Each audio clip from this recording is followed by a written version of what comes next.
안녕하세요, 잔마왕입니다. 오늘은 실제 회사에서 사용하는 데이터 분석에 대해서 알아보도록 하겠습니다.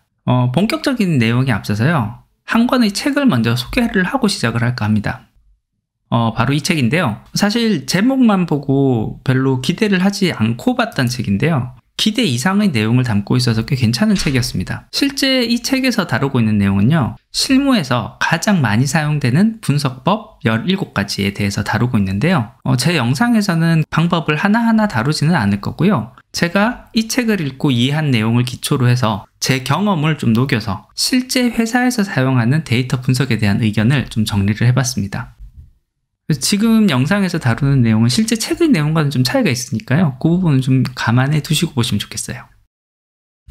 실제 우리 회사에서 데이터 분석을 사용을 한다라고 했을 때 정말 중요한 내용은요, 선진기법을 활용한다라는 거는 굉장히 중요한 내용은 아니에요. 오히려 그것보다 실제로 필요에 맞는 사용처를 찾아서 사용한다라는 것이 중요하고요. 여러 가지 기법들의 개념을 이해하고 그 기법을 이용해서 무엇을 하겠다라는 목적을 명확하게 하는 것이 굉장히 중요합니다. 의외로 기본적인 기법으로 소화할 수 있는 것들이 굉장히 많기 때문에요. 기본을 먼저 충실히 하는 것이 필요할 것 같습니다. 회사에서 쓰는 데이터 분석은 어떤 쓸모를 가지는지를 보면 크게 이 세 가지로 요약할 수 있을 것 같아요. 예측, 추론, 그리고 평가입니다. 이 예측이라는 거는 어떤 결과가 나올지를 예상하는 영역을 말하고요. 추론은 원인과 결과가 어떻게 된다라는 인과관계를 분석하는 것을 말합니다. 그리고 평가는 어떤 개선된 내용이 있거나 상이한 내용이 있을 때 그 결과가 실질적으로 어떤 유의미한 차이를 가지는지에 대해서 평가를 하는 그런 영역이라고 볼 수 있을 것 같습니다.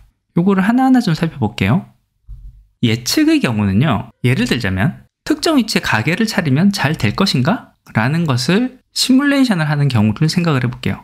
잘 되는 가게와 잘 안 되는 가게에 영향을 주는 데이터들을 쭉 가지고 모아놨다라고 생각을 한번 해볼게요. 이 가게를 차리면 잘 될까? 아닐까? 라는 것을 예상하는 거. 딱 거기까지만 해보는 게 예측입니다. 그래서 예측은 어떻게 보면 회사에서 데이터 분석을 이용하는 시작점이라고 할 수 있겠습니다. 실제 회사에서 데이터를 사용할 때 이 예측의 범위까지만 하는 것보다는요, 사실 한 단계 더 나가는 경우가 많다라고 보셔야 됩니다. 그 영역이 추론인데요. 추론은 예측에서 한 단계 더 나가서 인과관계를 분석을 하는 겁니다. 주의하셔야 될 점은 상관관계를 밝히는 게 아니라 인과관계를 밝히는 겁니다. 원인과 결과를 밝히는 거예요. 그래서 보통 회사에서 데이터 분석이라고 했을 때 진짜 원하는 것은 대부분의 경우 예측의 범위보다는 추론의 범위입니다. 앞서 살펴본 예측의 예에서 어떤 가게를 오픈했을 때 잘 될 것인가 라는 것에 대한 여러 가지 영향을 줄 수 있는 인자에 대한 것을 밝혔었고요. 그 다음에 이제 추론의 단계로 넘어가면 질문이 바뀌는 거죠. 그렇다면 가게를 차릴 때 어디 차리는 게 좋을까? 또는 이미 있는 가게에서 매출을 올리기 위해서는 어떤 개선 활동을 하는 것이 효과적일까? 라는 질문에 대해서 답을 찾는 겁니다. 결과에 영향을 줄 수 있는 여러 인자를 분석한다는 점, 이 점만 보면 예측과 동일하다고 볼 수 있는데, 그 원인과 결과를 밝혀내는 과정이 추가된다는 점이 가장 큰 다른 점입니다. 근데 이 하나 추가되는 걸로 인해서 우리가 할 수 있는 일은 굉장히 많은 것이죠. 일단 이와 같은 예를 들어볼게요. 여러 가지의 매출에 영향을 줄 수 있는 인자를 찾았는데 이 인자들을 또 분석을 해보다 보니 각각의 인자에서는 영향을 주는 영향력의 크기가 다른 거죠. 배달 시간이나 이 가게 인근의 주민들의 평균 소득 수준이나 인근의 가구 수가 얼마나 많은지는 비교적 강하게 영향을 주는 것을 볼 수가 있고, 여기에서의 거리라든지 상점의 크기나 주차장이 있느냐 없느냐, 주차장의 규모와 같은 애들은 영향을 적게 준다라는 분석이 나왔다라고 해볼게요. 추론의 영역에서는 이 상관관계를 분석하는 걸로 끝내면 안 돼요. 이 정보들을 조합을 해서 어떤 의미를 가지는지, 그래서 어떤 영역이 더 중요한 원인이 되기 때문에 그 원인을 개선을 하면 좋은지 등과 같은 부분들을 찾아내야 된다는 거. 그게 추론에서의 가고자 하는 방향이라고 보시면 됩니다. 배달 시간, 평균 소득 수준, 인근 가구 수, 이 부분이 오히려 큰 영향을 주고, 여기에서의 거리라든지 상점의 크기, 주차장 여부와 규모에 대해서는 상관관계가 굉장히 약하다라고 하면은요, 여기서 한 단계 더 나가서 추리를 해보는 거죠. 이 상점에는 직접 방문하는 사람보다는 배달을 통해서 사용하는 사람들이 많겠구나. 그렇기 때문에 얼마나 배달 친화적인가에 대한 원인이 이 상점의 매출에 더 큰 영향을 미치겠구나. 와 같은 식으로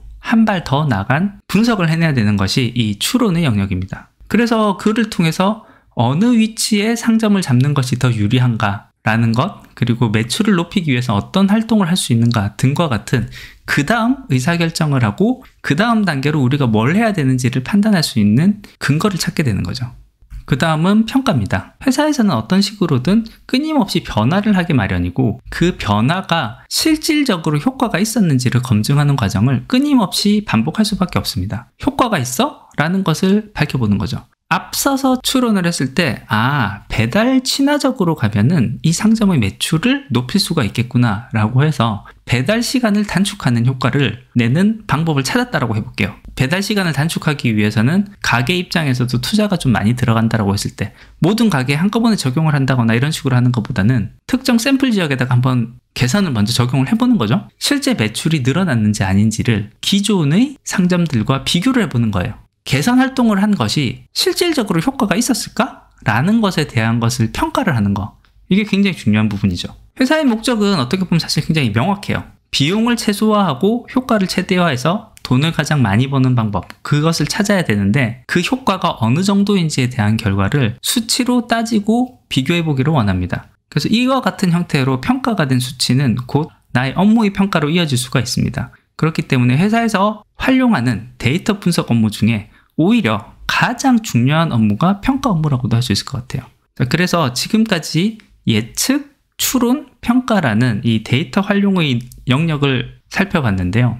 이 각각의 목적이 무엇인가에 따라서 우리는 접근하는 방법이 많이 달라질 것이기 때문에 이와 같은 용도로 회사에서 접근을 많이 한다라는 부분 염두에 두면 좋을 것 같습니다.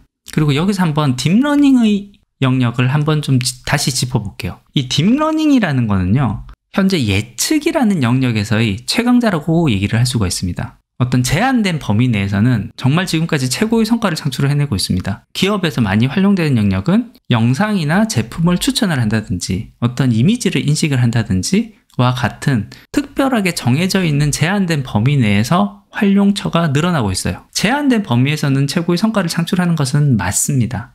하지만 이 딥러닝은 추론의 영역까지 확장하기에는 무리가 있어요. 이 딥러닝이라는 것 자체가 컴퓨터에게 답을 찾아봐 라고 하면 왜인지는 모르겠지만 결론은 이거야 라고 예측을 하는 로직이거든요. 근데 추론에서는 왜? 라는 것에 대한 질문의 답이 굉장히 중요해요. 이 왜? 라는 거에 대한 답을 제대로 주지 못하는 툴들은 사실 실질적인 의사결정에서 사용할 수 있을까라는 부분들에서는 좀 제한적일 수밖에 없습니다. 이런 부분들을 보면 추론이라는 영역 자체가 인간의 최고의 능력이 아닐까라는 생각도 듭니다. 이 추론을 하기 위해서는 데이터 분석 툴로 분석을 한 것만으로 부족하고 그 이면에 있는 의미까지 고민하고 원인을 찾아가야 되기 때문이죠. 여기까지가 회사에서 많이 사용하는 데이터 분석의 3가지 분야였다라고 보시면 되겠고요. 또 한 가지 더 말씀드리고 싶은 거는 기술 통계입니다. 회사에서 사용하는 중요한 데이터 분석의 개념 중에 하나가 기술 통계인데 이 기술 통계에서의 기술이 어떤 테크니션을 뜻하는 기술이 아니에요. 무언가를 설명을 한다, 기술한다라는 의미의 데스크립티브가 들어갑니다. 데이터의 특성을 설명하는 통계적인 방법을 기술 통계라고 하는데요. 여기도 훨씬 복잡하고 어려운 기법들이 많이 있지만 사실 우리 회사에서 사용하는 기법들은 그렇게 깊게까지 들어갈 필요도 없고 기본적인 내용들만 충분히 이해해도 써먹을 수 있는 것들이 굉장히 많고 중요한 의미를 가지는 것들이 굉장히 많습니다. 우선 대표값이라는 게 평균, 중앙값, 최빈값, 표준편차 등과 같은 이런 대표값들이 있는데 데이터가 어떤 형태를 가지고 있는지를 알아보기 위해서 많이 사용하는 값들이고 특히 평균은 굉장히 많이 사용하기 때문에 따로 설명을 드리진 않겠어요. 이 중앙값이라는 거는 이 전체의 값들을 순서대로 정렬을 했을 때 가운데 위치하는 값을 의미하고 최빈값이라는 거는 가장 자주 발생하는 값, 그리고 표준편차는 이 데이터가 어느 만큼 넓게 퍼져 있는가를 뜻하는 의미를 가지고 있습니다. 그래서 이 4가지 값 정도는 좀 알아두고 데이터 분석 결과에 대해서 보고를 하거나 보고를 받는 상황이 된다라면은 이 4가지 값에 대해서는 한 번쯤은 꼭 체크를 하고 받는 것이 좋습니다. 그리고 굉장히 자주 사용하고 기본적으로 활용되는 시각화 도구들 중에 산점도, 히스토그램, 상자 수염 그림 같은 친구들은 마찬가지로 같이 한번 꼭 점검을 하시면 좋을 것 같아요. 데이터의 대표값이라고 하는 최빈값, 중앙값, 평균값은 일치하는 경우도 있지만 항상 일치하는 것은 아니고요.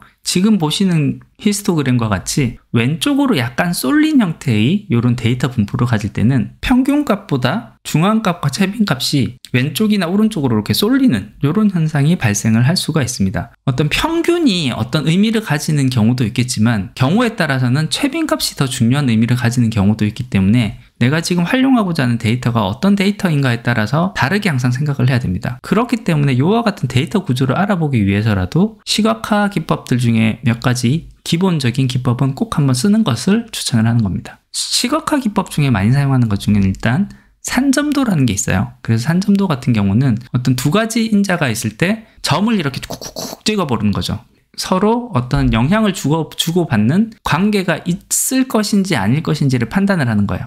지금 여기 왼쪽에 있는 이 산점도 같은 경우는 지난 시간 영상에서 다뤘던 아이리스 꽃의 꽃잎의 폭과 길인데, 일단 길이가 긴 친구는 폭이 긴 특성을 가지고 있다라는, 하나를 보면 다른 하나의 특성도 알 수 있다라는 상관관계를 좀 알 수 있죠. 이 데이터가 어떤 식으로 퍼져 있는지를 보는 게 굉장히 의미가 있습니다. 내가 가지고 있는 전체 데이터에 대해서 히스토그램으로 그려본 거죠. 이 세 가지 종류의 아이리스 꽃에 대해서 구분을 하면서 같이 그려보니까 아, 이렇게 세 개의 데이터 분포가 만들어지는구나 라는 것을 알 수가 있거든요. 이 데이터 형태가 어떻게 되는지를 보기 위해서 꼭 한번 그려보는 게 좋습니다.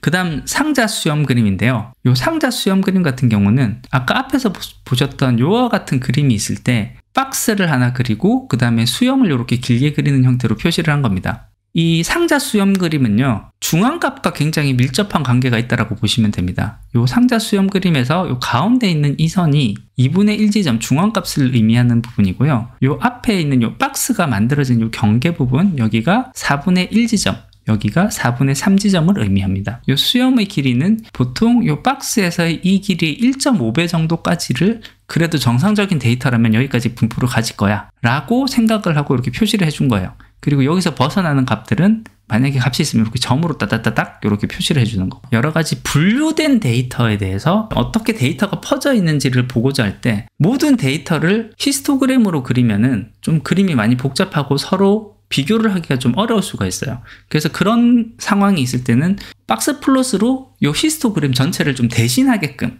그렇게 쓰는 개념으로 보시면 됩니다. 지금 보시면 이게 각 종에 따라서 꽃잎의 길이를 박스 플롯 형태로 그리면은 이런 식으로 그릴 수 있다라고 표현을 해 놓은 것이 이 그래프라고 보시면 되겠고요. 요 가운데 있는 굵은 선이 2분의 1 지점, 중앙값 지점이다. 이런 식으로 봐주시면 좋겠습니다. 박스 플롯도 우리가 가지고 있는 데이터를 분석할 때 데이터가 어떤 형태를 가지는지에 대해서 계략적인 의미를 살펴볼 때 굉장히 의미가 있다는 거, 이렇게 좀 살펴보면 되겠습니다.